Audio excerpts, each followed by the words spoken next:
Hi, everybody. I'm Mark Viale, and welcome to LAB415 Spotlight on unlocking efficient organic growth. We use these spotlights to sort of bring clarity to hot topics by inviting industry experts, startup founders, and marketing leaders to talk about their journey and all things growth.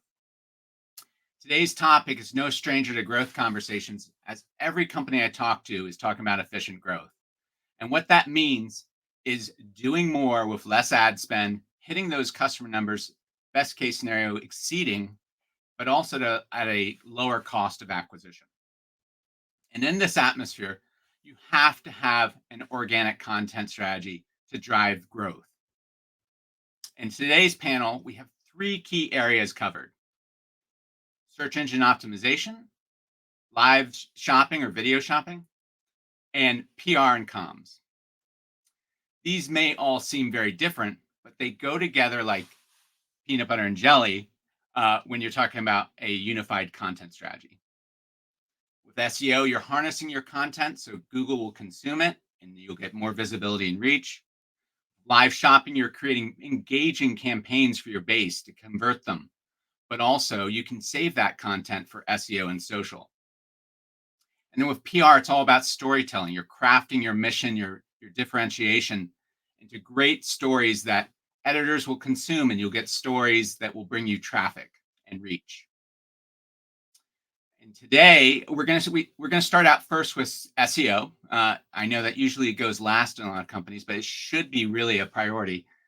And we have Andrew Shotland, who is the CEO of Local SEO Guide. I've known Andrew for years, goes way back to Second Life, the virtual goods marketplace. Andrew's really good at bringing content hooks that Google sucks in. And Andrew, thank you for coming. Tell us a little bit how you got started in this. I know you have an interesting story how you got started in this, and you created sort of an SEO empire. Yeah, thanks, Mark. I'll tell the very short story. So I've been doing internet stuff for forever. I helped launch Showtime Network's first website in 1983, and I worked for NBC in their startup internet group in the 90s. I got into SEO because I helped start a company called Insider Pages, which was an early version of Yelp, and that's where I'd never heard of SEO, and then I started learning about it. And we became like the fastest growing company on the planet for about 5 seconds because of our SEO. And long story short, we screwed that one up, and I accidentally became an SEO consultant. And that was about 18 years ago. And since then have been doing SEO for large and small companies, startups and big brands and all that kind of stuff. Yeah, so Andrew's worked with me at every company I've gone to, the Real and so forth, and really, a pro. And one thing you should do is follow Andrew on LinkedIn, because he's always throwing nuggets out there. And last week, I think it was the 1st of November, Google sprung a holiday surprise on us with an algorithm change. Can you share with us any key learnings that you've discovered here?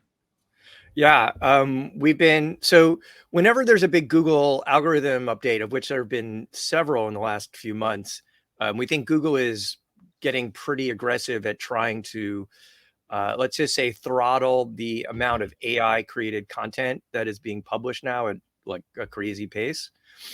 And so we always have a few sites that do really well. We have a few sites that get hit, meaning we have access to their data. And so we try to kind of learn from that. What we can see from the last 2 weeks, let's say, of algorithm updates is it has at least partially something to do with, let's call it user generated content. And specifically what I'm talking about is we have several local directory clients who either have reviews, like customer reviews on their business. So like a review of an electrician. And we've seen the amount of review content getting shown in Google for some of these shoot up to extraordinary levels, like hockey stick levels. And we actually, this morning, I was on the phone with a client from Greece that actually declined post these updates. They don't have reviews. And what we noticed was their competitor who actually has a review product on their site, review content on their site, actually went up. So we're seeing a lot of correlation with user-generated content. Another thing we've seen is if you look at the search results these days, you'll notice Reddit shows up a lot at the top. Wow. And that's another indication that Google about I think a year ago or so came out and said expertise was a key factor they were looking for. And so the way to think about reviews or like Q&As on Reddit and things like that is like a kind of a machine's version of expertise. And so we think, that's just one small thing that we see is seems to be getting a lot of prioritization by Google. Yeah, and that's really interesting, because thinking way back and early in my career at The Real, we thought that was the case, and we would bring authentication experts front and forward on YouTube and so forth to grab that. Yeah, so one thing that I think when you start with a company, and I bring Andrew into several companies, you're always looking for, sort of like a rapper. You're like, what's that hook that each company has, And that's a rapper. Okay. Yeah. They're trying to figure out. Am I Jay-Z or what am I? Eminem? Exactly.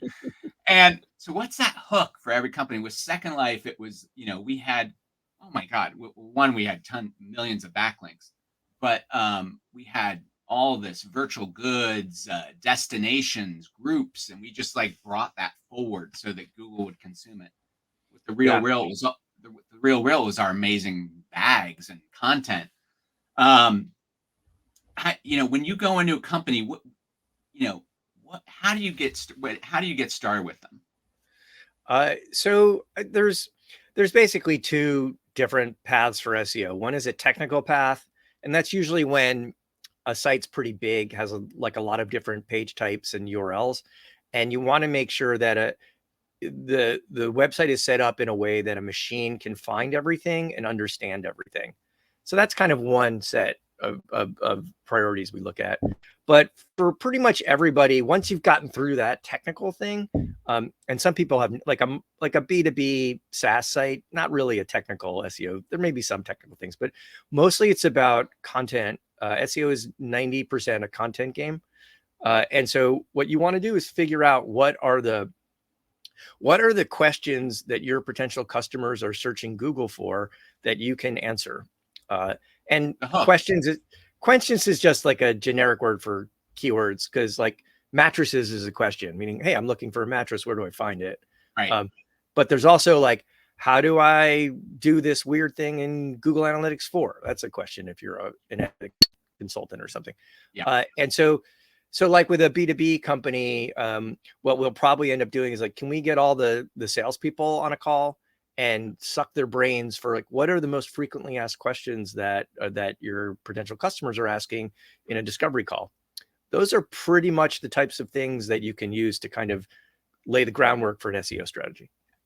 And one thing I find, and I've had this, very early, we're always like, where does SEO live in a company to be successful? And like, what do you need in place? Because you can do your audits and give all your recommendations, but what do you need in place in a company to make sure it's successful? So I'd say it's the same with any kind of practice and any kind of initiative you're doing in the company. It doesn't necessarily have to start from the top down, but it has to be kind of a priority. So we get brought in to clients, some of which are very like, okay, we need to start like knocking SEO out of the park like next week. How do we do that? It's usually startups. In fact, we're working with a bunch of AI startups now that are all like, can we get this yesterday? And that's so in their case, it's usually living at the product level or the marketing level.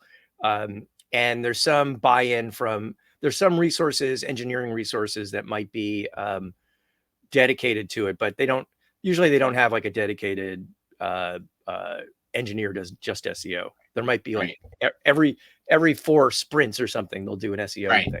Right. At bigger companies, this is where everything kind of usually falls to pieces.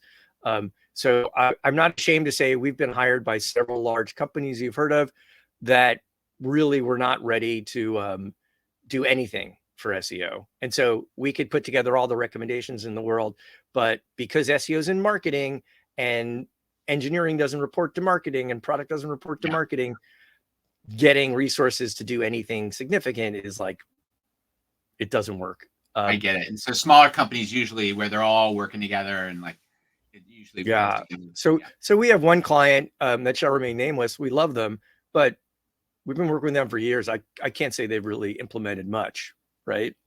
We've prevented them from like driving into a ditch, but they're really not prioritizing SEO. They just hired their first internal SEO person 3 months ago, so maybe that'll change. So you really need someone with, doesn't matter if it's marketing or product or engineering, you need someone who has buy-in from those teams to do stuff and to get on the priority list. And usually it's the development that's the blocker. When you need the bigger sites need technical things fixed that can unlock a lot of value.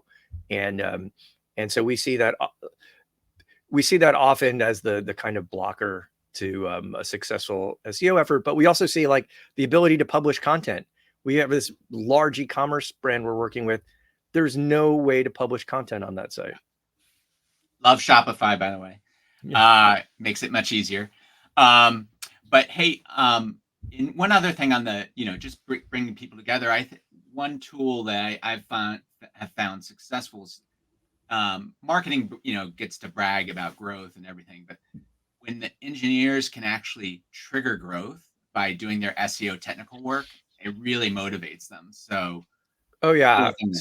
So we're big fans of we create like KPI reports, and we make sure that everyone we advocate, like, share this with everybody, particularly the engineers, because engineers usually what we found is they're always willing to help if they can see a benefit. They're usually like, what's the point of doing this? And so showing them, hey, you updated a title tag and you tripled your revenue is always a good thing, right?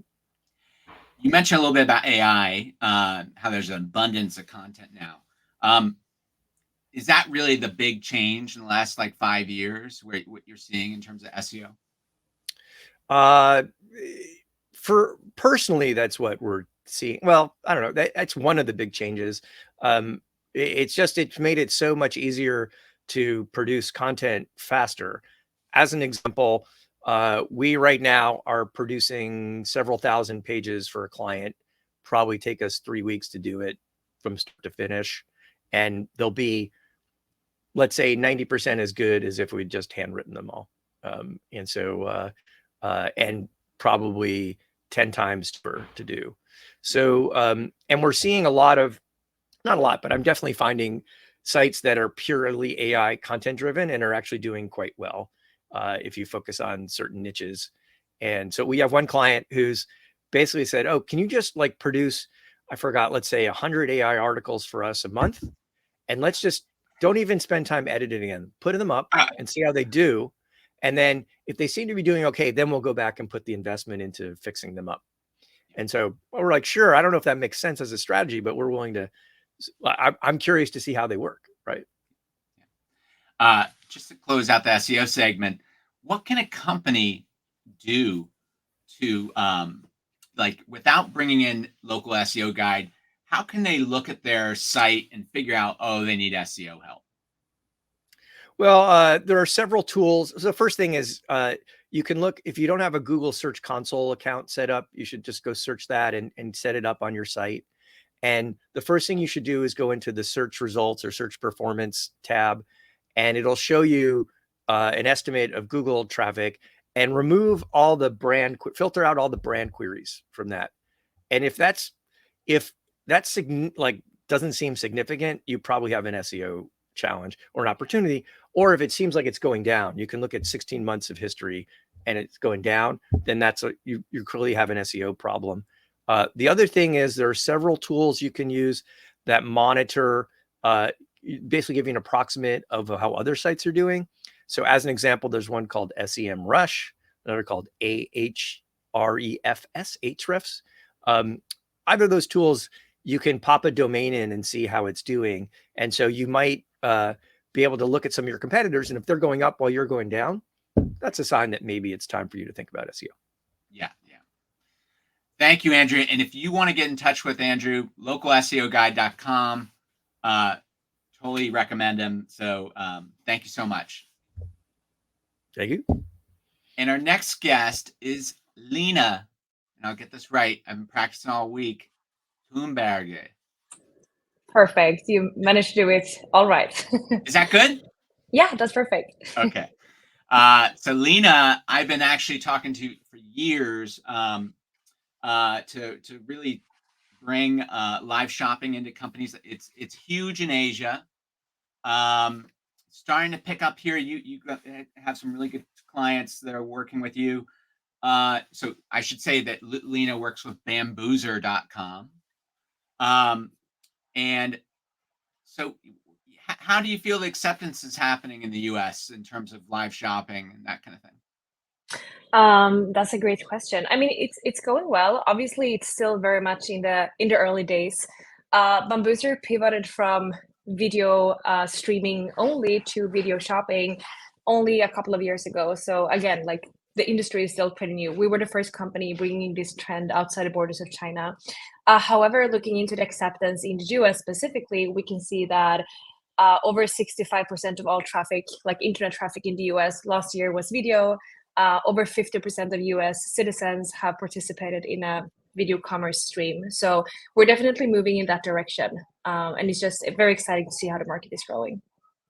Yeah. And how long, when I first met Lina, I was like, how long does it take? And this is years ago when I'm like, oh my God, this could be a huge implementation. How long does it take for you to, a lot of companies are like, what do we do for a holiday? Hopefully they've figured that out by now, but a lot they're just doing their boring holiday shipping guideline on their shipping guide on their, not hot shipping, shopping, on their website. And, but, companies like Bambuser can give you live shopping, which is very engaging. And how are companies promoting this to their base and that kind of thing? And how long does it take to implement?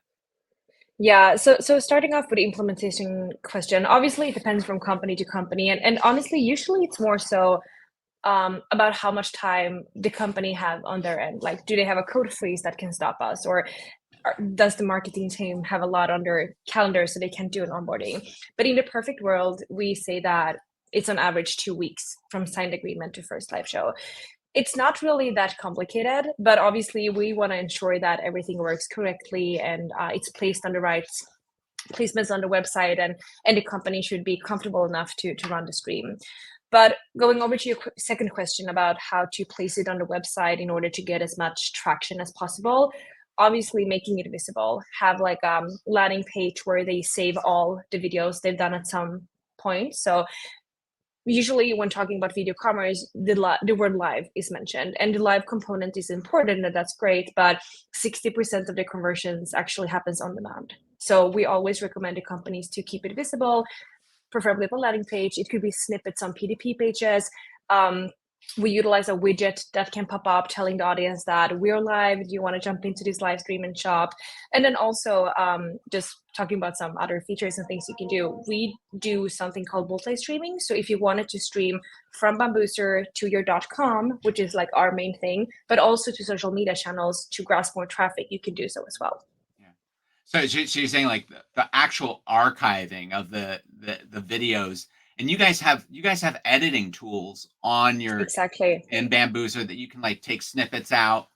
So you can put in social, you can put it into SEO, whatever you want to do with the content. Yeah, no, definitely. And I'm usually explaining Bambuser as like the hub for video commerce. And then if you want to, I know we're going to talk a bit about TikTok too. If you want to use it on TikTok or any other social media channels or in your advertisement, feel free to do so. But it has to live somewhere, and that should be Bambuser on your .com. Yeah, leads us into the TikTok conversation. So, so I notice, well, everybody sees TikTok, and then they have their advertising push to really start stores. And, as a marketer, as a CMO, I was always hesitant to do these kinds of things because I want that traffic coming to my site so I can get that customer. And I'm always concerned they're going to stay in TikTok and never come over. Tell me, how do you work with TikTok? What are some of the differences between your live shopping, which is on a site, versus doing it in a TikTok shop? Yeah, no, valid question and valid fear. But I have to say, like, in the end of the day, we just want more people to do video commerce, and whether that is on TikTok or on Instagram or just any other platform or Bambuser, it's great because it means that the market is moving forward. However, I would say the main difference between doing it on your .com and on TikTok, which by the way also like helps each other. So maybe a company should try to do both, because actually it can bump up the numbers rather than just trying one or the other, because it is different platforms that will give you different results. So usually on social media channel, the clients are to browse to find inspiration, but the shopping and where the companies might want to have the consumers actually convert should be on their website, because they'll get the full credit. And with Bambuser, in average, people tend to stay 9 minutes in the video when it's based on a .com, and we can see that they actually convert 5 times more and add twice as many things to the basket. So there's again like pros and cons, but we always recommend to use several platforms to bump up all numbers. I agree 100%. And then who are you working with that's really harnessing this live video shopping? Who's doing a really good job? So many different companies. I would say Macy's are great at building a huge library. I mean, I can get stuck there. You can buy so many different things, different categories. They build up a library really, really well. It's super good, best practice. Sunday Riley, the skincare company, which I love as a consumer too, they are combining our like live shopping with our personal consultation calls. So it's called one-to-many and one-to-one, and they're combining that really well.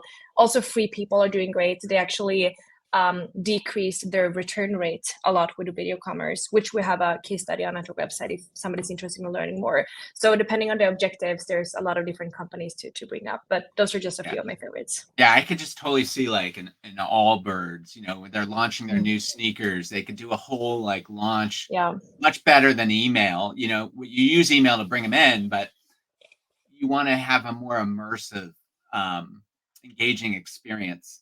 For sure. And it's great for converting prospects too. Right. Yeah. And then, sounds like Macy's doing a good job. What, my biggest thing, concern always is like, where does it live within an organization? Like, marketers are actually pretty shy, and so are merchants. Like who becomes a spokesperson? Do they get influencers to come in, or what? How do they get that working? So where it lives in organization depends from company to company. It's so different. I talk to like the e-com team, the marketing team, the digital team, and when it comes to the person you should put in front of the camera, I think that's a common misconception that you need to have somebody famous, an influencer. You need to spend a lot of money on that person. Where we actually see that the companies that are converting the best are using internal stars. And that could be like Anna from product development, who's just really charming and loves to talk to the camera, or somebody like standing in a storefront who's really good, like the star seller. So finding those internal stars is usually what is converting the most. Oh, that's a great idea. I like the idea of like taking the Kuyana store person who's great at selling, getting them to do the video live from the store and talking about this quarter's new line. Yeah, and then lastly, tell me what's exciting and coming up with Bambuser in the next 3 to 6 months. Yeah, there's so many things I want to mention. But as always, when we think about our timeline for like 3 to 6 months or like even 3 to 6 years, we're always having our portfolio companies' best interest in mind, right? And we work with a lot of Fortune 500 companies that are very much involved in our timeline, pipeline development of our products moving forward. There's going to happen a few cool things within AI and a few other things that you have to wait for the press release for, but yeah, we have some cool features coming out in the near future. Yeah, so if you guys want to get started, and I think you could totally wing this in 2 weeks, nice little Right? Black Yeah. Friday, Cyber Monday special. Let's Get in do touch it. with Bambuser. Lena's right on LinkedIn. So exciting to really juice your message and your content. And I love the idea of saving it for SEO, and you just plop that into a blog article and you can Yep. get the SEO. Thank you, Lina. Thank you And so much. last but not least, we have Tricia Mifsud. Hey, Mark. Hey, Tricia. And I've known Tricia just for a short while, but she has a ton of experience. Really impressive CV. She was for years at Edelman. If you guys don't know Edelman, they're the PR tycoons, and then moved over to the client side at Roku for several years. And so she brings a ton of experience from agency, but also the client side. Tell us a little bit how you got started in your journey and where you are now. Sure. Well, as you mentioned, I started on the agency side. I actually started at a mid-size agency in the Valley, A&R Partners, which actually was just a phenomenal place to work. They really focused on training and supporting their staff. And I spent many years there and worked with a lot of startups. I launched a lot of companies in stealth mode, and they had a lot of great brands like Palm and Adobe. And so tremendous amount of experience. It was really great. And then they were acquired by Edelman, and I stayed on at Edelman and wanted to experience working at a global PR firm, and worked with HP and Cricket Wireless and Roku in its early days, and actually launched Roku back in 2002. They were doing other products before they were streaming players, internet radio, and so forth, and started working with Roku and got to know the CEO, and then ultimately went in-house and spent 10 years at Roku. I joined when the company was 80 people, and I built the communications department and took the company through its IPO, many crises, and then when I was approaching 10 years, I was thinking about leaving. 10 years is a pretty good stint to be at a large company like that, and was just going to take some time off and think about what I wanted to do next. And someone called and said, "Hey, what are you doing? I could really use some help. I don't have any PR help." And so I kind of fell into consulting with that and started consulting, and now have my own consultancy where I'm helping companies with both PR and marketing. And PR is such a huge opportunity. I think a lot of companies don't understand it and how it can work. They think a funding release will actually get a lot of, pickup, but those are sort of old news.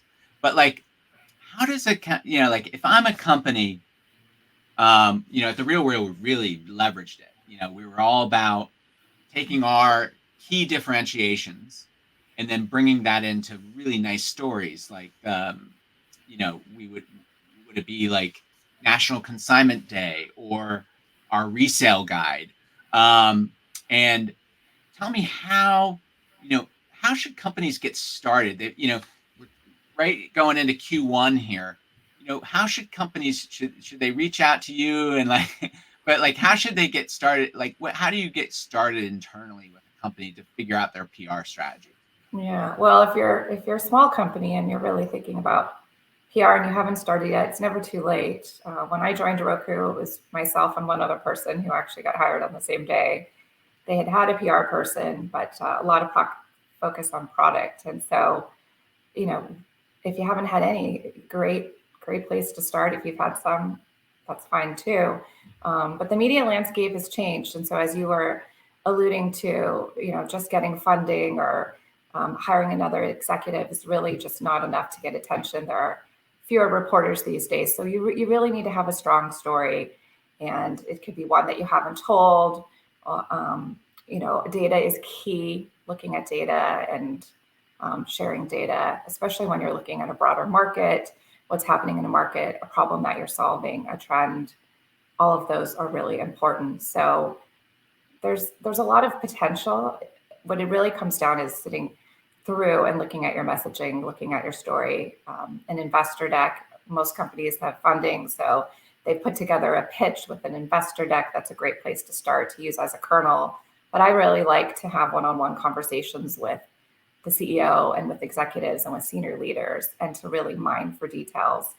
And you'll see a lot of consistencies across when you talk to different people, but you'll also get other elements. Here's a story we should be telling, or here's a story we don't want to tell. That's just as important as sharing the information, but also protecting things about the company. And so having those conversations and brainstorming and putting together ideas is where I would start. Yeah, and one thing about PR, they're usually really good storytellers, and it really brings the mission home, or what the differentiation is, because after we started having lots of great PR folks on staff, everybody knew our elevator pitch, because it really brings it home. So everybody on the front lines, the managers, everybody knew the company's elevator pitch, because a lot of times I think before PR goes in, you could ask 5 different leaders, and sometimes they'll have some things that are, of course, that correlate, but sometimes they'll have different things. And Andrew really brought up a good point when he meets with when he's going to a company, he wants, for the SaaS companies, he wants to talk to the salespeople to hear what they're saying. And I think when you're going in, you're trying to figure out the story and the pitch, that you're going to go to editors with. What are your starting points? Is it CEO? CEO. I mean, it depends on the how big the company is, where they are in terms of their revenue, what they offer. I've worked with both consumer and B2B. In fact, Roku is a mix of both. And so on the product side, you can only pitch the same product so many ways. You've got to keep coming up with different stories. And we used to focus a lot on what people watched on TV and top streaming channels and listicles and different ways to go further into consumer press. On the B2B side, the ad business was in its early days. I was pitching those stories as well as the team when we started broadening. And so a lot of that was, what problems were we trying to solve and how could we solve them? And so you can go in numerous directions, but you need to tell a story, and you need to be really credible and authentic and show how you're going to solve problems. And, I think it's important to also say that just because you meet with a reporter and you do share something, it doesn't always equate to coverage right then and there. You do have to there are relationships to be built, especially when you're a smaller company and a newer company where a reporter or reporters don't know you. It takes some time to do that, right? For them to get to know you and understand your business. And the more complex your product, the more complex your business, the longer it's going to take for that to resonate and for you to break through. So it is a process. It's not necessarily a one-to-one. Yeah, and that's a really good point. And so it leads to another question. It's rapport and relationships, so important. What do you look for in a good PR person? When a company's looking for a good PR person? Yeah, I've hired a lot of people. Authenticity is really important. Someone who's truly authentic, of course, smart, and all of those things, and creative. But ideally, they're a person who really likes news and pop culture, and they just absorb these things. It's like part of their lifestyle. They're reading, they're learning, they can adapt, and they can pivot. Good PR people can pivot really quickly. They can run with new ideas. They can create something out of nothing. They, kind of have that entrepreneur side to them. They like to get in deep with the details. Those are the things that I look for that make for strong PR people. And, in terms of growth and that kind of thing for companies, they want to know, how do you measure PR, the success and that kind of thing? That's a key thing, I think, for a lot of CEOs. And a lot of PR people have had this discussion for a long time. I mean, there's some tried and true things that people measure, how many stories did we get and how many people did we reach with those stories, the impressions, and is there messaging pull through? Are we seeing that pull through? You can do that. I always like getting a link in a story. If you can get a link in a story, you can measure the hits to that link. Of course, you can measure web traffic.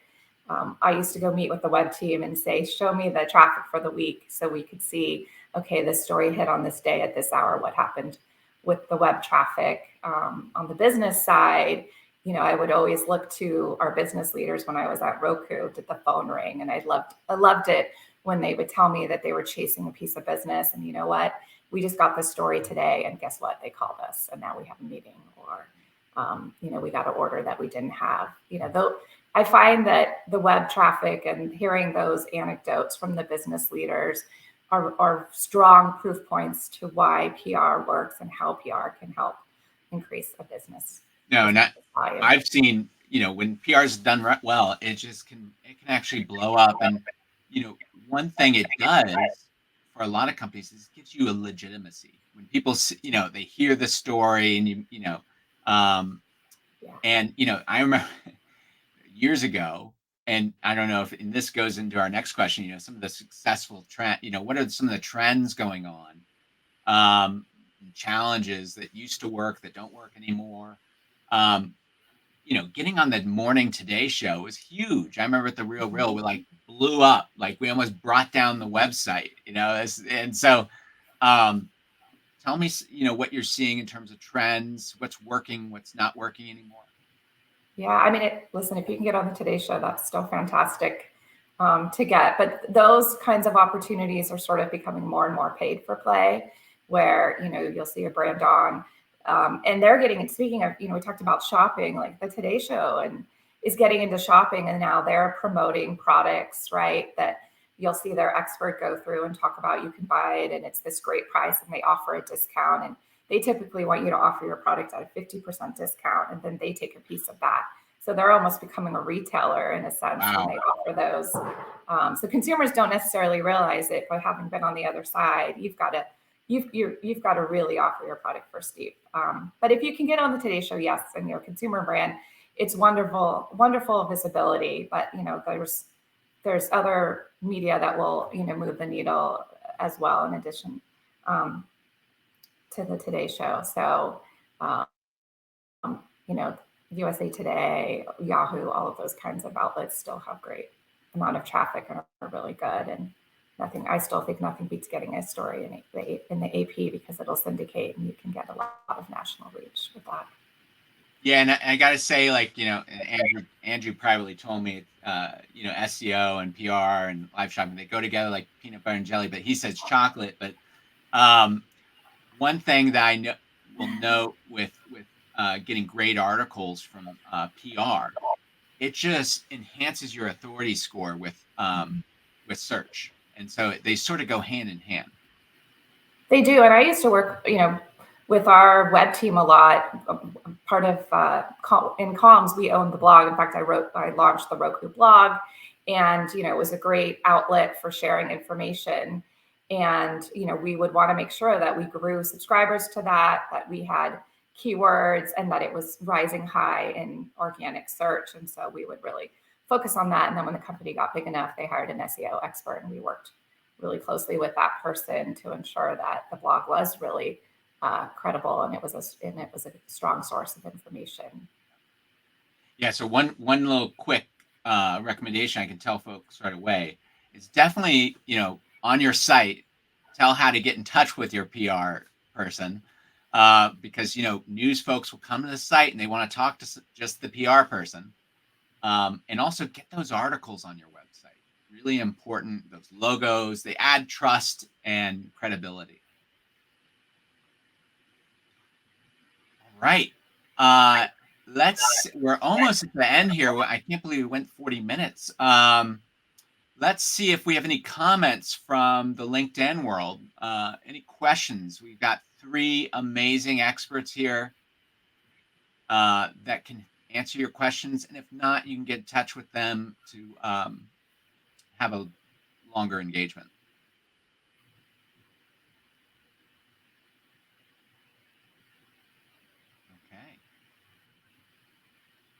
Okay. Anything you want to bring up in terms of PR and SEO, Andrew, while we're waiting here?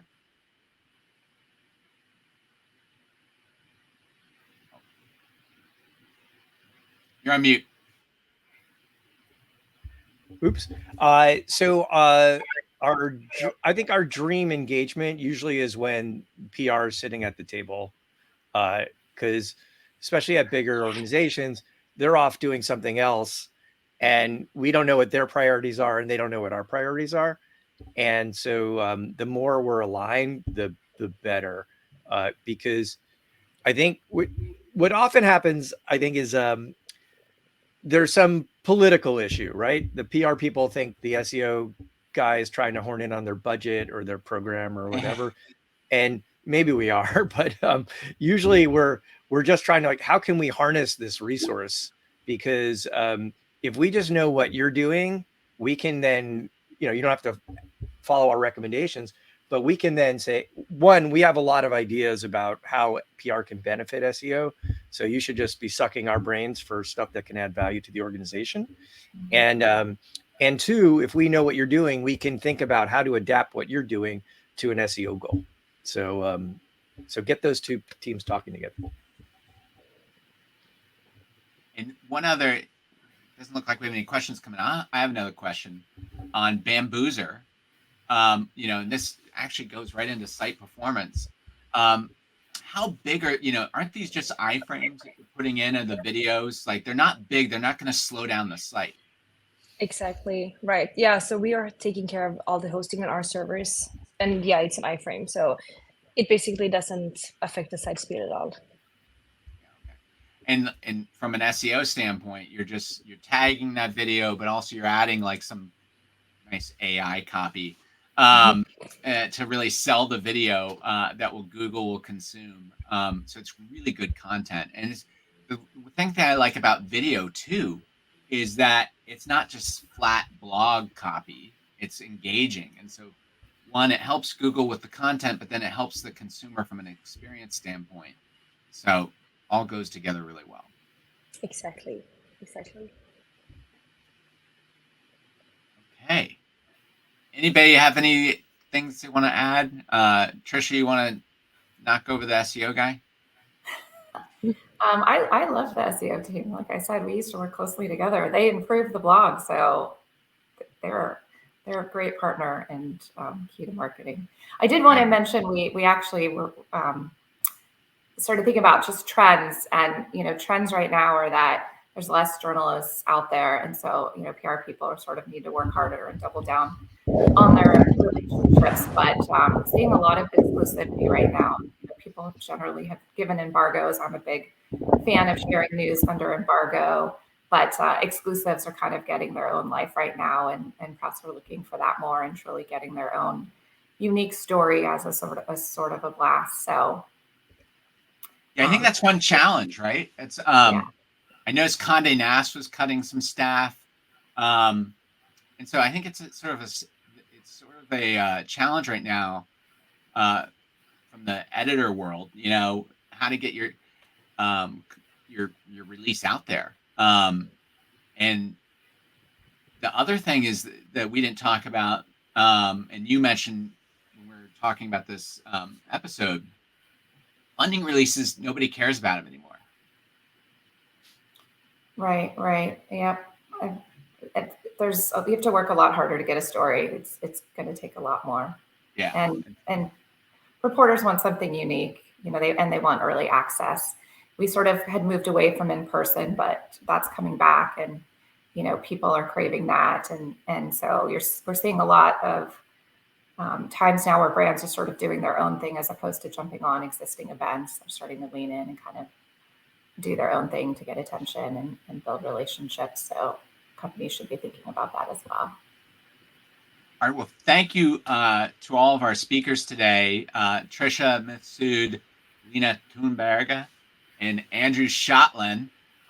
You guys should get in touch with them.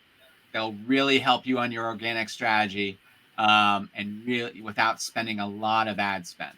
It really helps. And CFOs should definitely be telling the marketers to contact these folks.